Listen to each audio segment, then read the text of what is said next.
graduated out of Center High School in Shelby County, 2005. Then I went to Rice University down in Houston, graduated in 2009 with a degree in government and managerial studies. And in 2008, I was a junior. I decided I wanted to go to the Marine Corps. I wanted to kill some bad guys, get some combat experience. And then I wanted to start a business doing conflict resolution in war zones. That was in 2008. And then, but the application process for the Marine Corps ended up taking about 8 years. We kept postponing it next year. Anyone that's dealt with military admin knows what I'm talking about. But in those 8 years, I ended up having a ton of experiences that I never would have guessed.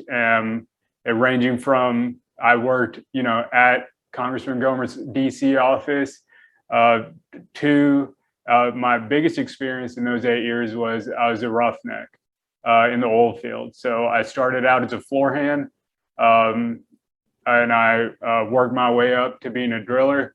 Worked for 4 years, worked in East Texas, North Texas, West Texas, and New Mexico. Loved the job. And then the Marine application finally went through.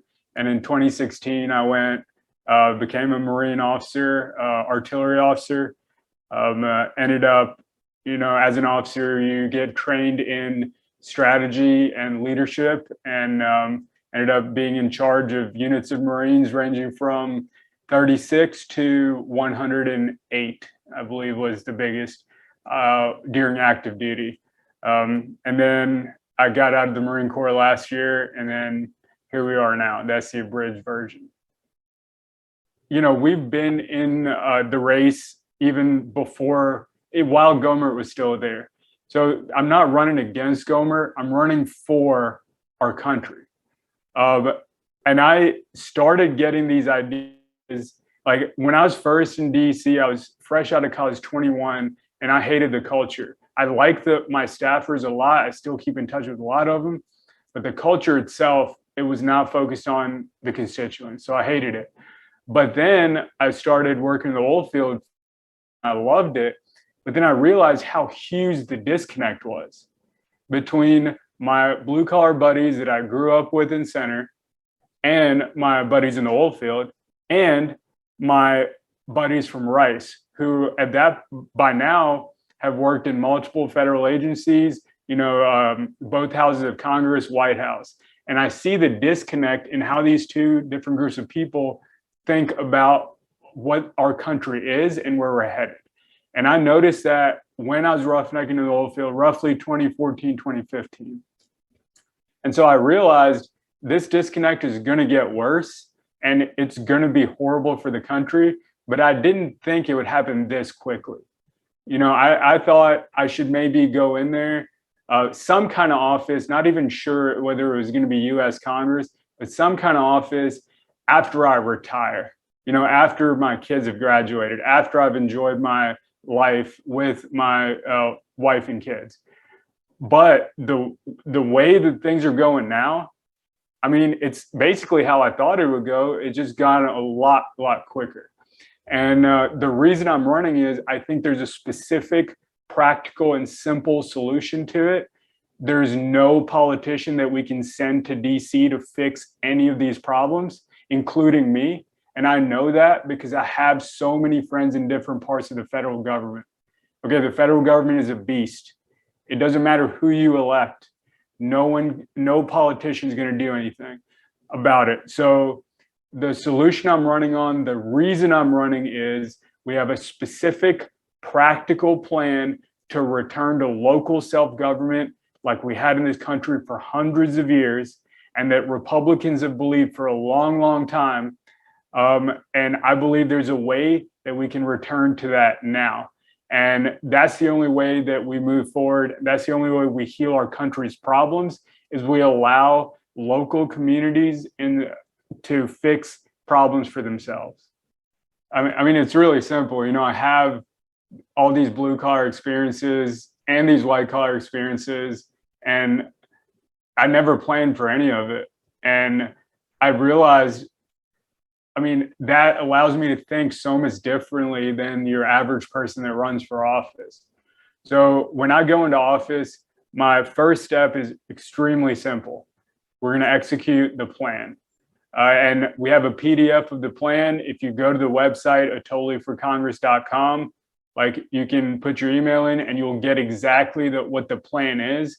But the plan has to do with a rebranding of the Republican Party from the party of small government to the party of local government. And what that does is it explains how regular people can fix problems for themselves. And it explains what the Republican Party stands for to your average moderate voter. So that's going to be my number one push, because I know as a freshman in Congress, you have no sway at all. Okay. You have to play by the seniors' rules, and they want you to do what they want you to do. And we know Congress is already ruled by the swamp and special interests. So that's what I want to do when I first get there is I want to execute the plan.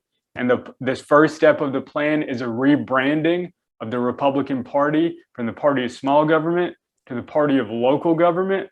And that rebranding can be done outside of Congress, especially during this campaign. Obviously, the huge thrust of the campaign is explaining exactly what the plan is.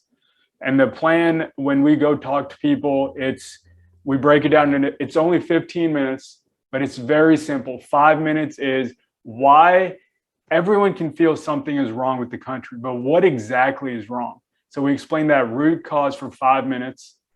And then we explain our solution, which is return to local self-government for 5 minutes. And then we explain a specific path from the problem to the solution for 5 minutes. And so when we go around the district, that is what our campaign will be doing. We'll be explaining the specific practical plan to return to local self-government. You know, I just want to say, I know I have a lot of friends that are really scared. Of all age groups, of all social classes, of all occupations, of all education levels. And they're not wrong, okay? The trajectory of our country is scary.